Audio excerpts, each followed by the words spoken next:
Hello friends, welcome back to Digitalk. इस video में हम लोग जीएमएस क्लस्टरिंग के बारे में बात करेंगे और जीएमएस क्लस्टरिंग में हम समझेंगे कि डिस्ट्रीब्यूटेड क्यू क्या होता है। इससे पहले के जीएमएस के दोनों वीडियो में हमने समझा था कि क्यू क्या होता है, ठीक है, और क्यू का कॉन्फ़िगरेशन कैसे करते हैं, कहाँ पे हम डिफरेंट डिफरेंट रिसोर्सेज को टारगेट करते हैं, ठीक है। अब क्यू और डिस्ट्रीब्यूटेड क्यू अगर हम बात करें तो ये जीएमएस का एक एक कंसेप्ट है, ठीक है। बट हम अगर सिंगलटन क्यू की बात करें तो क्यू के साथ हमारे पास क्या होता है कि क्लस्टरिंग का ऑप्शन नहीं होता है। दैट मीन्स कि क्यू के साथ हमारे पास हाई अवेलेबिलिटी का ऑप्शन नहीं होता है। बट लेकिन अगर हम डिस्ट्रीब्यूटेड क्यू कॉन्फ़िगर करते हैं तो हमारे पास जीएमएस के लिए हाई अवेलेबिलिटी का कॉन्फ़िगरेशन करने का ऑप्शन अवेलेबल होता है, ठीक है। अब डिफरेंस क्या होता है? हम जीएमएस को तो बोलते हैं क्या है कि सिंगलटन सर्विस है, राइट। दैट मीन्स कि जो भी आपके पास मैसेजेस आ रहे हैं वो एक ही बार स्टोर होगा और एक ही बार प्रोसेस होगा, ठीक है। जैसे कि हम लोग कोई मोबाइल रिचार्ज कर रहे हैं या फिर अपना अकाउंट में कुछ डेबिट हो रहा है या कुछ क्रेडिट हो रहा है, तो वो ट्रांजेक्शन जो है वो एक ही बार होना चाहिए, राइट, दो बार नहीं होना चाहिए, ठीक है। तो क्यू में और डिस्ट्रीब्यूटेड क्यू में ऐसा क्या डिफरेंस आ रहा है? ठीक है, हैं दोनों ही सिंगल टनल सर्विसेज, ठीक है। मैसेज आपका एक ही बार स्टोर हो रहा है, एक ही बार प्रोसेस हो रहा है। बट लेकिन डिफरेंस क्या आ रहा है कि जीएमएस क्लस्टरिंग वाले ऑप्शन में, डिस्ट्रीब्यूटेड क्यू के ऑप्शन में हमें हाई अवेलेबिलिटी का फंडा मिल रहा है। वो कैसे मिल रहा है वो मैं आपको समझाता हूँ, ठीक है। तो उसके लिए क्या करते हैं, पहले हम लोग सिंपल जो हमारा क्यू वाला आर्किटेक्चर है उसे एक बार दोबारा से रिवाइज करते हैं, ठीक है। तो क्यू वाले आर्किटेक्चर में क्या होता है, हमारे पास सपोज करो कि हमारे पास एक मैनेज सर्वर है, ठीक है। इस मैनेज सर्वर में हमें क्या करना है, अपना क्यू का कॉन्फ़िगरेशन करना है, जेएमएस सर्वर का कॉन्फ़िगरेशन करना है। तो उसका ऑप्शन क्या होता है कि हमारा सबसे पहले मैनेज सर्वर होता है, उसके बाद हम क्या करते हैं, एक पर्सिस्टेंट स्टोर कॉन्फ़िगर करते हैं, ठीक है। पर्सिस्टेंट स्टोर को हम कॉन्फ़िगर करके हम क्या करते हैं, उसको हम टारगेट कहाँ पे करते हैं, मैनेज सर्वर पे कर देते हैं, राइट। उसके बाद हम क्या करते हैं कि एक जेएमएस सर्वर कॉन्फ़िगर करते हैं, ठीक है। ये हमारा क्या है, जेएमएस सर्वर है, ठीक है। ये हमारा है जेएमएस सर्वर, ठीक है। और इस जेएमएस सर्वर को हम टारगेट कहाँ करते हैं, मैनेज सर्वर पे करते हैं, राइट। और इस परसिस्टेंट स्टोर को हम अटैच कर देते हैं इस जेएमएस सर्वर में, ठीक है। इसको मैं शॉर्ट फॉर्म में पीएस लिख देता हूँ, ठीक है।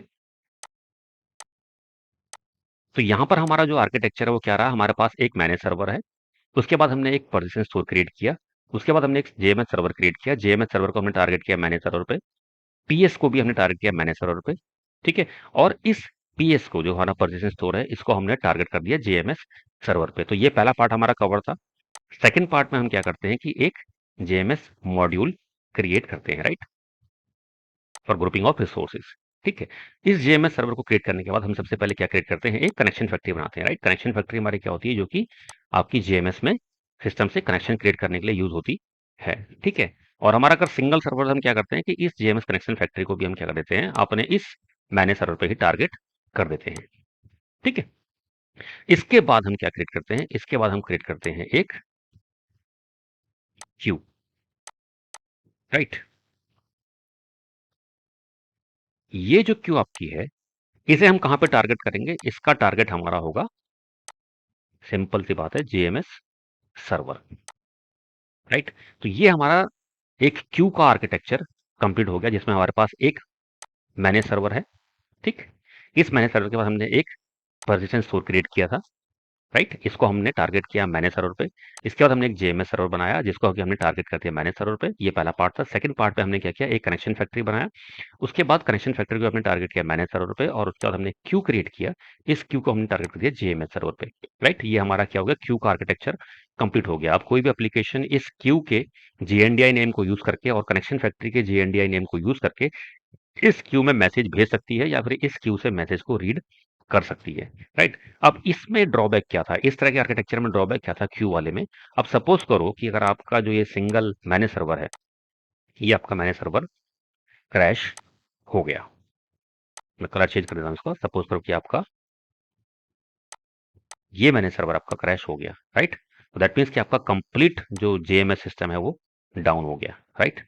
या फिर आपका ये जेएमएस सर्वर किसी वजह से क्रैश हो गया, राइट। या फिर आपके इस क्यू में किसी वजह से प्रॉब्लम आ गई, राइट।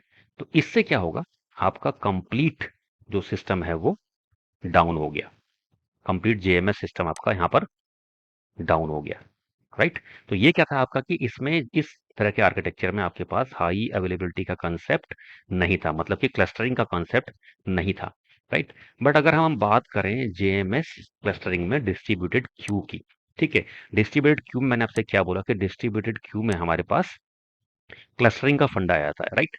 मतलब कि हम क्यू को मल्टीपल सर्वर्स में या क्लस्टर में टारगेट कर सकते हैं, डिस्ट्रीब्यूटेड क्यू को, ठीक है। सिंगल क्यू को हम कभी भी मल्टीपल सर्वर्स में या फिर मल्टीपल जेएमएस सर्वर में टारगेट नहीं कर सकते हैं, ठीक है। तो अगर हम डिस्ट्रीब्यूटेड क्यू की बात करें तो हमारा डिस्ट्रीब्यूटेड क्यू का जो आर्किटेक्चर होगा वो कैसा होगा, ये देखिए। क्योंकि इस केस में हमारे पास हाई अवेलेबिलिटी है, तो हमारे पास मतलब more than one manage server होंगे, राइट। तो सपोज करो कि आपके पास दो मैनेज सर्वर हैं, राइट। मैंने कहा कि मेरे पास एक मैनेज सर्वर है MS1 और दूसरा जो मैनेज सर्वर है मेरे पास MS2, राइट।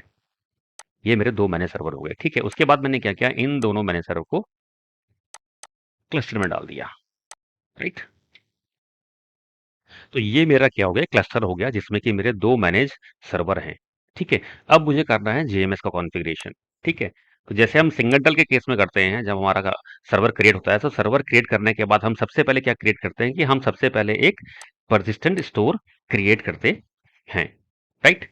तो यहाँ पर हमें क्या करना है कि क्योंकि हम क्लस्टरिंग करने वाले हैं, ठीक है, तो हमारे दो मैनेज सर्वर हैं, तो हमें दो इंडिविजुअल परसिस्टेंट स्टोर क्रिएट करने की जरूरत नहीं है। हम यहाँ पे क्या करेंगे कि एक सिंगल परसिस्टेंट स्टोर क्रिएट करेंगे, ठीक है। और इसे हम टारगेट कहाँ पे कर देंगे, हम इसे टारगेट कर देंगे आपके क्लस्टर पे, ठीक है। तो टारगेट हम जब क्लस्टर पे करेंगे, उसके बाद हमें क्या करना है, हमें जेएमएस सर्वर क्रिएट करने हैं, राइट। तो एक हम जेएमएस सर्वर बनाएंगे जेएमएस1 और दूसरा जेएमएस सर्वर बनाएंगे JMS server 2, JMS server 1, okay. दूसरा हमने बनाया जेएमएस सर्वर 2, क्योंकि हम हाई अवेलेबिलिटी का कॉन्फ़िगरेशन कर रहे हैं, तो हमारे पास मल्टीपल मैनेज सर्वर होने चाहिए क्लस्टर में और मल्टीपल जेएमएस सर्वर होने चाहिए corresponding to each and every manage server, ठीक है। और जब हम ये सर्वर क्रिएट करेंगे, ठीक है, सर्वर क्रिएट करने के बाद हमें क्या करना है कि इसको टारगेट करना है आपका मैनेज सर्वर पे, ठीक है,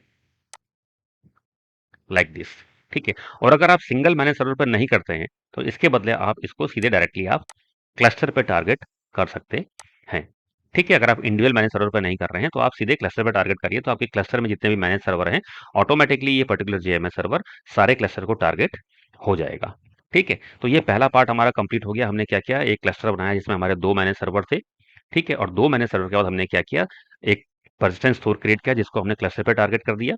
उसके बाद हमने दो मैनेज सर्वर क्रिएट किए, सॉरी दो जेएमएस सर्वर क्रिएट किए, और उसको या तो हम इंडिविजुअली ईच सर्वर पे सारे सर्वर पे हम टारगेट करें या फिर हम उसको सीधे डायरेक्टली क्लस्टर पे टारगेट कर सकते हैं, ठीक है। तो ये पहला पार्ट कंप्लीट हो गया। सेकंड पार्ट में जो हमने क्यू वाले पार्ट में क्या किया था, हमने क्यू क्रिएट करी थी, ठीक है। और यहाँ पर हम क्या करेंगे, क्यू की जगह पे हम यहाँ पर डिस्ट्रीब्यूटेड क्यू को क्रिएट करेंगे, ठीक है। बाकी कंसेप्ट वही रहेगा ऑलमोस्ट, ठीक है। सबसे पहले हम क्या करेंगे, सबसे पहले हमें क्या चाहिए, यहाँ पर एक हमें चाहिए एक कनेक्शन फैक्ट्री, ठीक है। तो कनेक्शन फैक्ट्री का फंडा वही रहेगा जो हमारा क्यू वाले केस में था, राइट। कनेक्शन फैक्ट्री क्या होती है, आपकी इनिशियली जेएमएस सिस्टम से कनेक्शन क्रिएट करने के लिए चाहिए होती है, तो इसको हम क्या करते हैं, हमेशा क्लस्टर पे ही टारगेट करते हैं। मोस्ट ऑफ द टाइम हम इसको कहाँ करते हैं, क्लस्टर पे ही टारगेट करते हैं। तो ये मेरी अगर कनेक्शन फैक्ट्री है तो मैंने इसे कहाँ पे टारगेट कर दिया, जो मेरा क्लस्टर था उसमें मैंने इसको टारगेट कर दिया, राइट।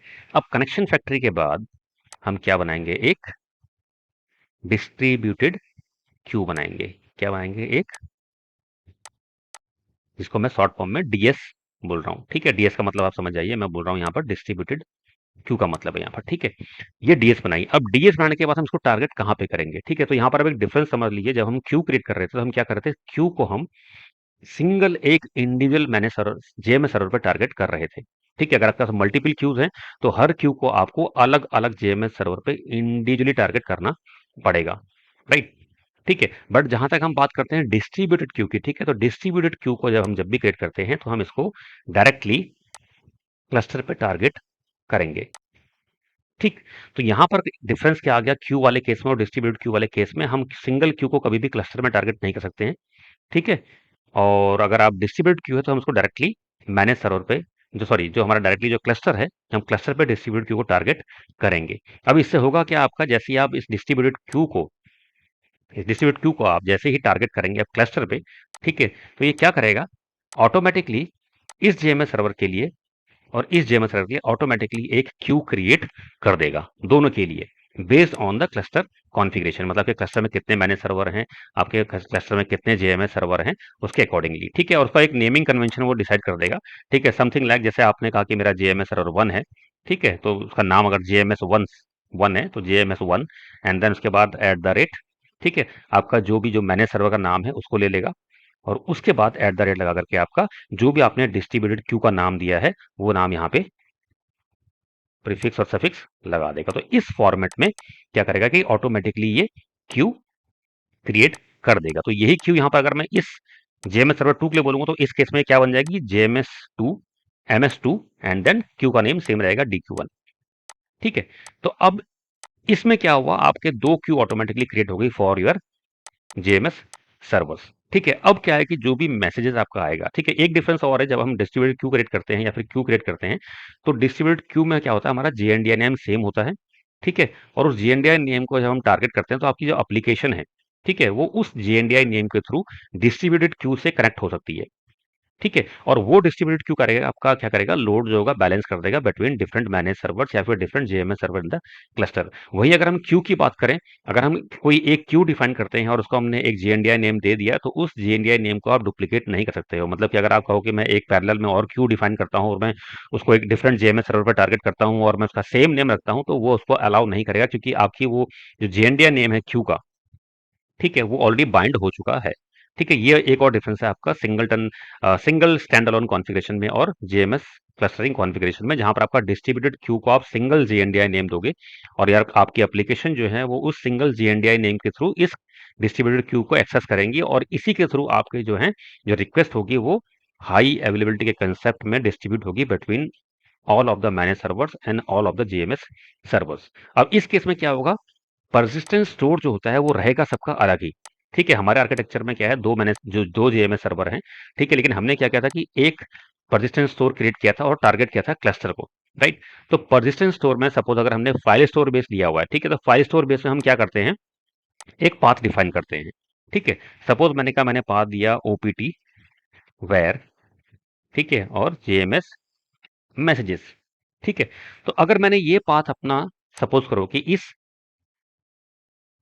इस पर्टिकुलर स्टोर को दिया हुआ है, जो मेरा ये परसिस्टेंट स्टोर है, राइट, इसको मैंने ये पाथ दिया हुआ है, ठीक है। तो जब मैं इसको क्लस्टर पर डिप्लॉय करूंगा, टारगेट करूंगा परसिस्टेंट स्टोर को, तो ये पाथ जो होगा, राइट, ये जो पाथ हमने यहाँ पे डिफाइन कर रखा है, ये क्या करेगा, आपका हर सर्वर पे इस पाथ को आइडेंटिफाई करेगा, ठीक है। सपोज करो मेरा मैनेज सर्वर मशीन 1 पे है, मैनेज सर्वर मशीन 2 पे है, ठीक है। तो ये पाथ जो होगा, ये पाथ मेरा मैनेज सर्वर 1 पे भी सेम होगा और मैनेज सर्वर 2 पर भी सेम होगा। दैट मीन्स कि इस डिस्ट्रीब्यूटेड क्यू के थ्रू अगर मेरा कोई मैसेज इस सर्वर पे गया, राइट, तो वो इस लोकेशन पे स्टोर होगा, लेकिन मशीन 1 में, जहां पर मेरा मैनेज सर्वर 1 है, ठीक है। अब सपोज करो कि क्लस्टर में अगर कोई मैसेज मेरा डिस्ट्रीब्यूटेड क्यू के थ्रू इस मैनेज सर्वर पे गया या इस जेएमएस सर्वर 2 पे गया, ठीक है, तो वो कहां पर स्टोर होगा, इसी पाथ में स्टोर होगा, लेकिन ये पाथ कौन सा होगा, जो मैनेज सर्वर 2 की मशीन में है, ठीक है। और अगर आप ये पाथ डिफाइन नहीं करते हैं तो बाय डिफॉल्ट वो क्या करता है, आपका जो डिफॉल्ट पाथ होता है, जो डोमेन के अंदर, डेटा के अंदर, स्टोर के अंदर डिफॉल्ट डायरेक्टरी होती है, ऑटोमेटिकली वहां पे